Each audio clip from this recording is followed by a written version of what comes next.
శ్రీకాకుళం యాసతో అలానే మత్స్యకారులు పడే కష్టాలను అత్యద్భుతంగా చిత్రీకరించి ప్రేక్షకుల మన్నన పొందిన చిత్రం తండేల్.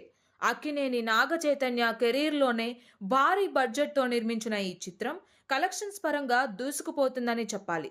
అలానే నాగ చైతన్య నటనకి కూడా 100కి 100 మార్కులు పడ్డాయి ఈ సినిమాతో.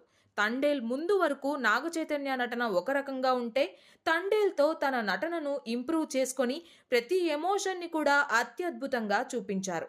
అక్కినేని ఫ్యామిలీకి సరైన హిట్టు పడలేదు అని ఇప్పటి వరకు అభిమానులు అందరూ కూడా అనుకుంటూ ఉన్నారు. కానీ ఇప్పుడు చందు మొండేటి దర్శకత్వంలో వచ్చిన తండేల్ సినిమాతో అక్కినేని అభిమానులకు పండుగ వాతావరణంగా మారింది. చైతు యాక్టింగ్ కి కూడా ఖచ్చితంగా నేషనల్ అవార్డు రావాలని అందరూ అనుకుంటున్నారు.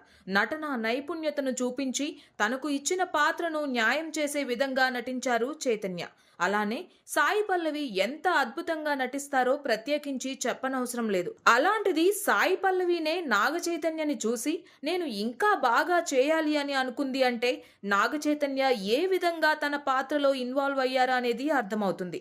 అలానే వారి కుటుంబ సభ్యులకి కూడా ఇదొక గొప్ప విజయంగా భావించవచ్చు.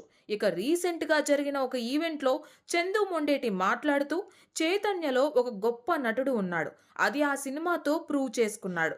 ఇంత గొప్ప నటుడికి ఒక మంచి పాత్ర వస్తే ఎలా ఉంటుందో మళ్ళీ చూపిస్తాను. అక్కినేని నాగేశ్వరరావు గారు పోషించిన తెనాలి రామకృష్ణుడి పాత్రని మరొకసారి హిస్టారికల్ గా నాగ చైతన్యతో చిత్రీకరిస్తామని చెప్పారు. ఇక మరొకసారి చందు మొండేటి దర్శకత్వంలో నాగ చైతన్య ఇంకొక మంచి పాత్ర పోషిస్తారు అని అర్థమవుతుంది. అక్కినేని కుటుంబానికి చందు మొండేటి వరుస విజయాలు ఇవ్వడానికి సిద్ధమైపోయారన్నమాట.